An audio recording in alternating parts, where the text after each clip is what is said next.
하나님 말씀은 누가복음 1장 36절입니다.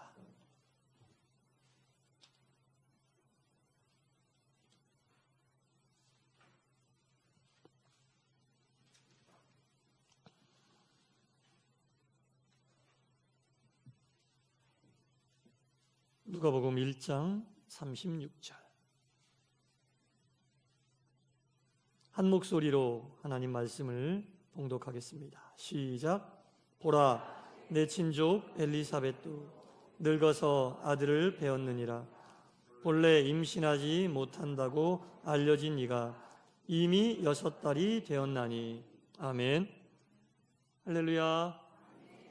오늘도 주님 전에 나오신 여러분 모두를 예수님의 사랑과 예수님의 은혜로 환영하고 축복합니다. 오늘도 말씀을 통해 주시는 하나님의 음성을 듣고 여러분 삶에 세임과 능력이 충만하시기를 간절히 기원합니다. 한 집사님의 가정에 6살짜리 아들과 7살짜리 아들, 연년생 아들이 있었는데 12월 달이 되니까 12월 초부터 이 아들 둘이 엄마 아빠에게 크리스마스 선물 사달라고, 갖고 싶은 걸 이야기하는 거예요. 선물 사달라고. 그러니까 엄마 아빠가 그래 알았다, 엄마 아빠 말 잘 들으면 사줄게, 이렇게 이야기를 했어요.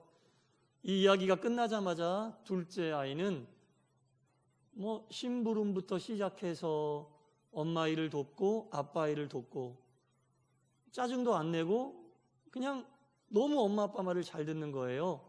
왜 잘 들어요? 선물. 선물 때문에, 선물 받으려고. 한 일주일 정도 둘째가 그렇게 엄마 아빠의 말을 잘 듣는 모습을 보다가 이 첫째가 한 일주일 지나고 나서 동생을 불러서 야, 뭐 이렇게 벌써부터 엄마 아빠 말을 잘 듣고 그래? 한 일주일 남겨놓고 그때부터 잘 들으면 돼. 뭐 이렇게 한 달 전부터 엄마 아빠 말 잘 듣고 그러냐? 그러니까 자기는 일주일 전부터 잘 들을 예정이라 이거죠. 동생이 월 초부터 잘 듣는, 한 달 전부터 잘 듣는 모습을 보고 저러지 않아도 되는데 이렇게 생각을 한 겁니다. 둘째 아이는 한 달 정도는 말을 잘 들어야 선물을 얻을 것이라고 생각을 했고, 첫째 아이는 한 일주일만 말을 잘 들어도 선물을 얻을 것이라고 생각을 했습니다. 기간의 차이가 있는데 이 두 명의 아이 모두 다 공통점이 있어요. 기간은 다르지만 어떤 공통점이냐? 언제부터 말을 잘 들어도 엄마 아빠는 나에게 선물을 줄 거야. 그런 확신도 없이 어떻게 첫째가 둘째에게 그런 얘기를 했겠어요? 일주일만 잘 들어도 엄마 아빠는 확실히 나에게 선물을 줄 거야 라는 믿음이 있었고, 둘째 아이는 한 달 정도 잘 들으면 선물을 줄 거야 라는 믿음이 있었습니다. 여러분, 믿음, 첫째든 둘째든 그 기간은 다르지만 확실히 엄마 아빠가 본인에게 선물을 해줄 거라고 하는 믿음이 있었어요. 그 믿음은 아이들이 스스로 가진 게 아니에요. 그 믿음은 아이들이 절대로 스스로 가질 수 없어요. 그럼 그 믿음은 어디에서 나오느냐? 평소에 엄마 아빠가 자신들을 얼마나 사랑하고 얼마나 아끼고 무엇이든지 해주는 부모라는 것을 아이들이 느꼈기 때문에 그 아이들의 믿음은 엄마 아빠로부터 나온 거예요. 엄마 아빠가 아이들에게 그런 믿음을 심어준 거예요. 만약에 엄마 아빠가 그 아이들을 제대로 케어하지 못하고 아이들이 느끼기에 엄마 아빠에 대해서 믿음을 갖지 못하고 불신을 갖게 아이들을 키웠다면 아이들은 그런 말을 할 수가 없었겠죠. 한 달 말 잘 들어서 선물 받고 일주일 말 잘 들어서 선물 받고 이런 믿음이 생길 수가 없었을 거예요. 그러나 아이들은 평소에 부모님이 자기들을 어떻게 사랑하고 어떻게 키우고 있는지 알았기 때문에 기간과 상관없이 엄마 아빠는 우리에게 선물을 해줄 거야. 혹 말씀은 말 잘 들어야 선물해 준다고 했지만 말을 잘 안 듣고 때를 써도 선물을 해줄 거야 라는 믿음이 확실히 그 부모의 행동을 통해 가지고 있었던 겁니다. 여러분, 하나님이 우리를 향하신 마음도 똑같아요. 하나님이 우리를 향하신 마음도 똑같아요. 지금 우리가 믿는 사람으로 이곳에 나와서 예배드리고 믿는 사람으로 신앙인으로 이 세상 살아가고 있는데 우리가 하나님을 믿는 그 믿음의 출발은 저희들이 스스로 만들어내서 하나님을 믿는다고 지금 이 자리에 나와 앉아 있는 걸까요? 아닙니다. 대단한 착각입니다. 하나님께서 우리에게 믿음을 주셨기 때문에 그 믿음 가지고, 하나님 주신 믿음을 가지고 우리가 지키고 버티고 힘들 땐 또 더 큰 믿음 달라고 기도하면서 믿음의 길을 가는 거지, 내 믿음은 내 거야 라고 생각하고 신앙생활하면 교만해질 수밖에 없는 거죠. 믿음이 내 거라고 생각하면 안 됩니다, 여러분. 믿음은 하나님으로부터 출발돼서 하나님께서 우리에게 주신 선물이지, 내 믿음을 내 거라고 생각하고 신앙생활하면요 힘들고 어려워지는 거예요. 우리의 믿음은 우리 게 아닙니다. 하나님이 주신, 하나님으로부터 출발한, 마치 아이들이 부모를 믿고 있는 그 철떡 같은 믿음, 평소에 자기들을 돌보고 아끼고 사랑했기 때문에 부모에게 갖는 철떡 같은 믿음이 아이들이 부모를 믿는 마음이듯이, 우리도 우리가 하나님께 어떤 돌보심을 받고 하나님이 어떻게 우리를 사랑하시고 하나님이 어떻게 우리와 함께 하시는 것을 안다면 나에게 있는 이 하나님을 향한 믿음이 내 것이라고 이야기할 수 없습니다. 하나님은 우리에게 당신이 얼마나 우리를 사랑하는지 알게 하시려고 누구까지 보내셨어요? 아들까지 보내셨습니다.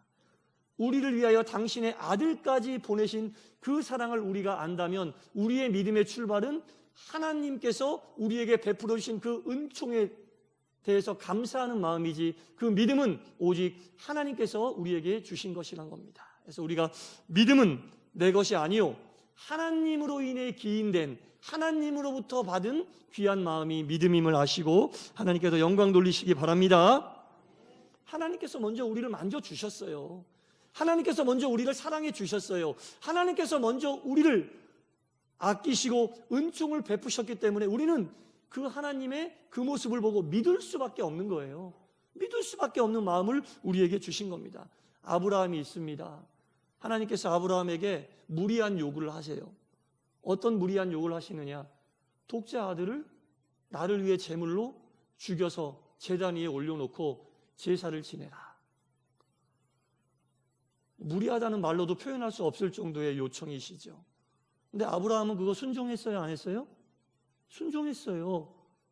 그런데 순종하고자 하는 그 아브라함의 믿음이 대단한데, 그 믿음을 갖게끔 하나님은 이미 아브라함이 100살 때, 사라가 90살 때 아이를 가질 수 없는 상태에서 아이를 주셨잖아요.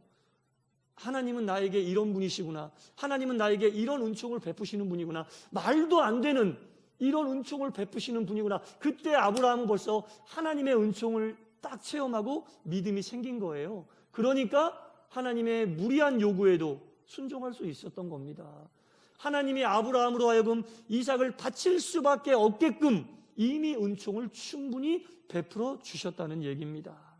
모세가 그 많은 이스라엘 민족을 데리고 40년이라고 하는 긴 세월을, 광야를 지나고 그 어려움을 겪으면서 출애굽한 그 결실을 맺기 위해서 온갖 모진 고통을 감당해낼 수 있었던 것도, 이미 모세는 출애굽한 첫 번째 관문인 홍해를 가르시사 우리를 살려주시고 자기들을 이끌어내시는 하나님의 은혜와 은총을 충분히 입었기 때문에 그 40년의 긴 세월을 하나님의 사역자로 사명을 감당할 수 있었던 겁니다.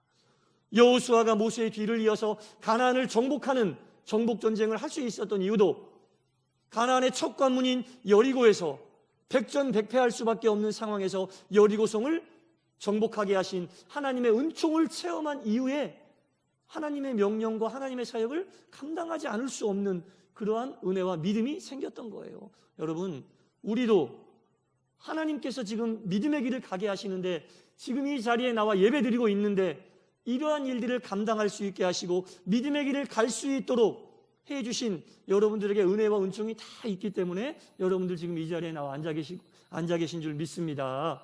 여러분 생각해 보세요.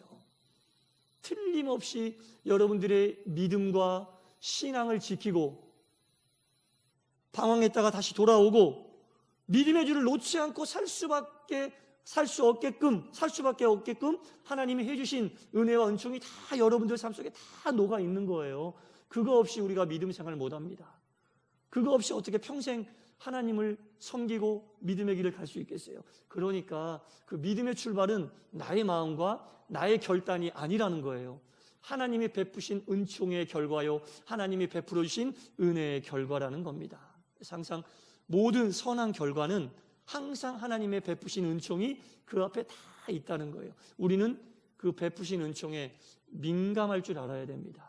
아주 민감하고 샤프하고 예리하게 하나님께서 우리의 삶 속에 여러 가지 상황과 여러 가지 섭리로 역사하실 때 이것은 하나님이 우리에게 베풀어 주시는 은총이다. 이것은 하나님이 나에게 베풀어 주시는, 우리의 가정 위에 베풀어 주시는 하나님의 은혜다라는 것을 깨닫는 영이 민감하고 민첩한 성도들 되시기를 간절히 축원합니다. 누가복음 1장을 쭉 보잖아요. 그러면은 예수님의 탄생에 대한 이야기가 나오고 우리가 성수태고지라고 이야기하는 천사가 나타나서 마리아에게 성령으로 잉태할 것을 예고하는 장면이 나오는데, 성경에서 가장 중요한 장면이라고 꼽자면 여러 가지가 있겠지만 예수님이 탄생하신 장면보다 더 중요한 장면이 어디 있겠습니까? 물론 다른 장면도 다 중요합니다. 그러나 그 중에서 꼭 뽑으라면 예수님이 탄생하신 장면을 뽑는데, 누가복음 1장에 나오는 예수님의 탄생하시는 장면을 보면 그 앞에 다른 사람의 이야기가 먼저 나오고 있어요. 예수님의 탄생보다 먼저 거론된 이야기가 있다는 겁니다. 잘 이해가 안 되는 거죠. 예수님의 탄생보다 중요한 것이 없는데 어떻게 예수님 탄생 이야기보다 앞에 다른 이야기가 나올 수 있을까? 그 이야기는 다름이 아닌 엘리사벳과 사가랴 부부의 얘기입니다. 이 사가랴라고 하는 사람은 제사장이었는데 아주 의인이었어요. 하나님께 인정받는 사람이었어요. 그리고 그의 아내 엘리사벳도 하나님께 인정받는 의인이었습니다. 근데 사가랴가 노년에 나이가 많이 들고, 엘리사벳도 성경에 보니까 원래부터 아이를 갖지 못하는 여자였고 거기에다가 나이까지 많이 들어서 이 두 부부는 아이를 갖기를 원했는데 아이를 갖지 못한 상태에 있었어요. 보통 사람 같으면 나이가 그 정도 들고 아내가 더구나 아이를 갖지 못하는 그런 몸을 가지고 있다면 포기할 텐데, 사가랴는 하나님에게 계속 기도했어요. 하나님, 아이를 좀 가질 수 있게 해주십시오. 이 믿음으로 기도하는 거 대단한 거 아닙니까? 그런데 그 사가랴에게 하나님의 천사가 나타나서 이야기를 하는 겁니다. 네 아내에게 아이가 생길 것이다. 사가랴의 기도가 이루어진 거 아니에요. 할렐루야, 하나님 감사합니다. 제 기도가 이루어졌군요. 하나님 말씀하신 대로 순종하며 따르겠습니다. 이야기해야 되는데 사가랴의 반응은 그렇지 않았어요. 자신의 기도가 이루어졌는데 하나님 무슨 말씀인지 못 알아듣겠는데요. 기도는 해서 응답은 받았는데 실제로 응답이 오니까 반응이 이해가 안 되니까 무슨 말씀인지 못 알아듣겠습니다. 이렇게 얘기를 해버린 거예요. 그러자 하나님께서 그 사가랴에게 표적을 보여주셨는데 그 표적이 뭡니까? 사가랴의 혀를 굳게 해서 말을 못하게 하는 거예요. 사가랴는 태어날 때부터 말 못하는 사람이 아니었거든요.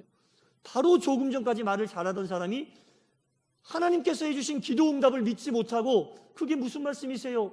못 알아듣겠는데요? 이렇게 얘기하자 하나님이 사가랴에게 내가 지금 하는 말은 하나님께서 너에게 베푸신 은총을 전하고 있는데 네가 지금 못 알아듣는다고?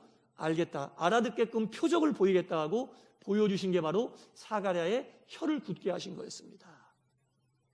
그 표적을 딱 사가랴가 경험하자마자 아이고 깨달았어요. 바로 이거 하나님의 음성이구나. 그래서 집에 가서 바로 아내하고 동침했어요.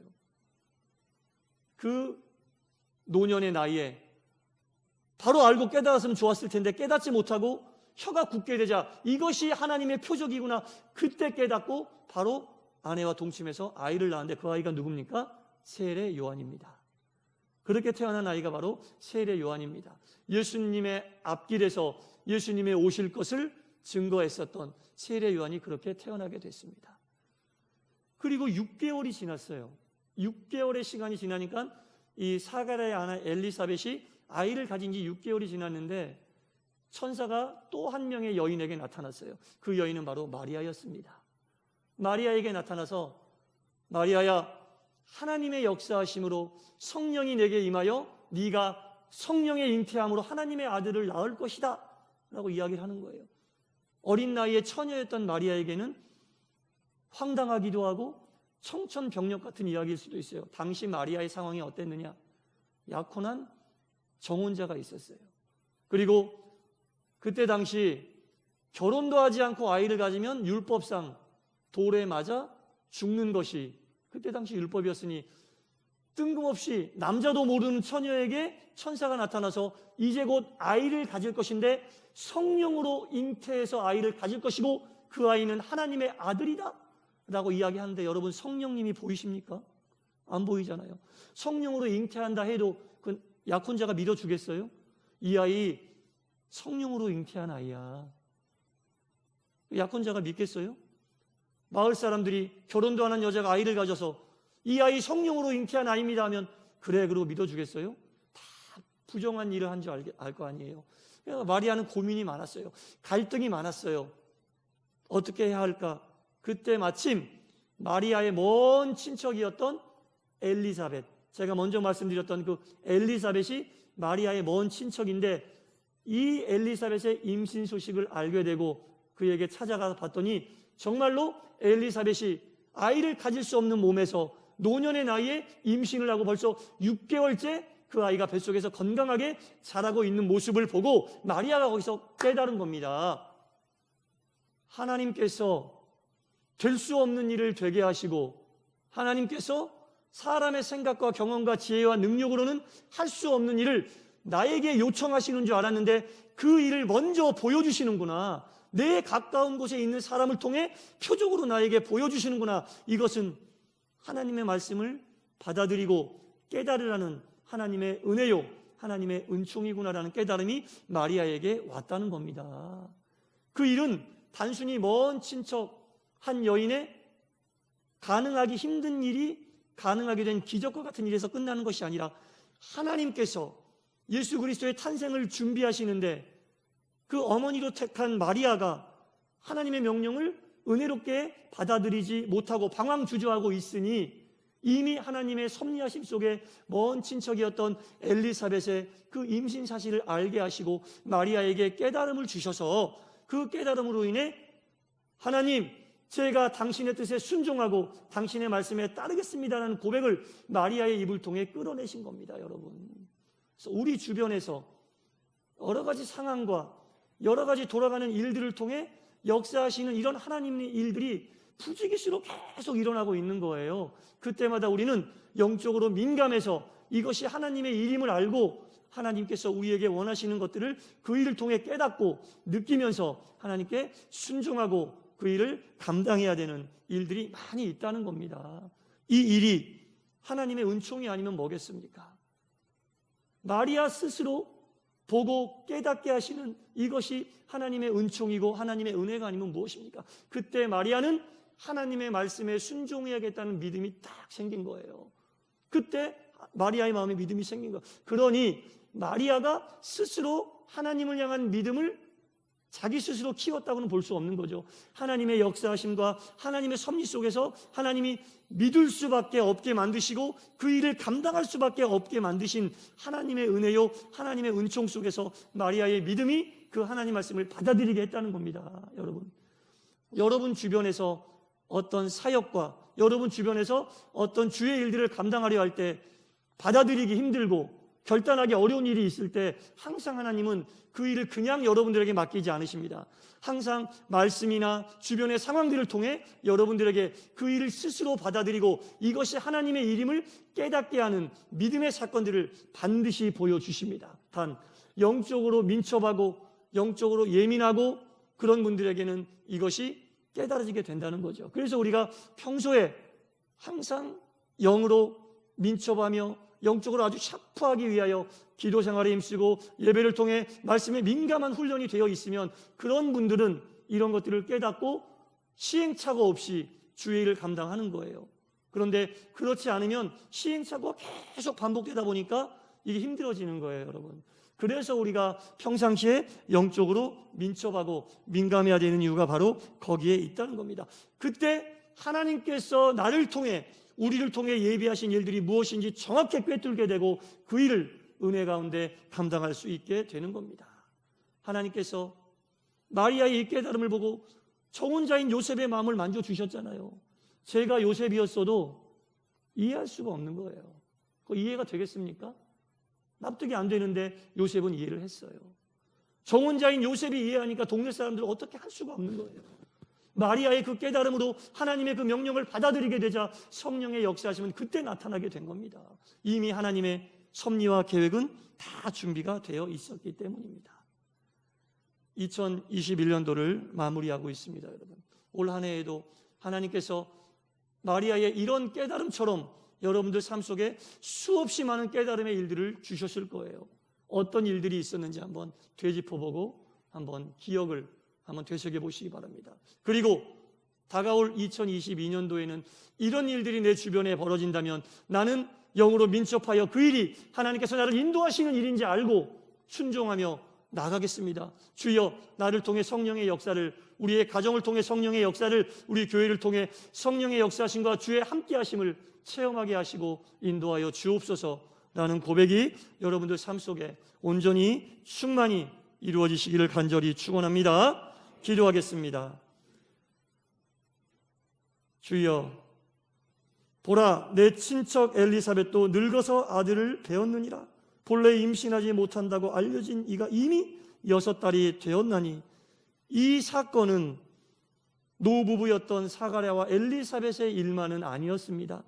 예수님의 탄생을 준비하고 계획하셨던, 마리아를 통해 역사하시려고 했던 하나님의 크신 섭리요 계획이었습니다.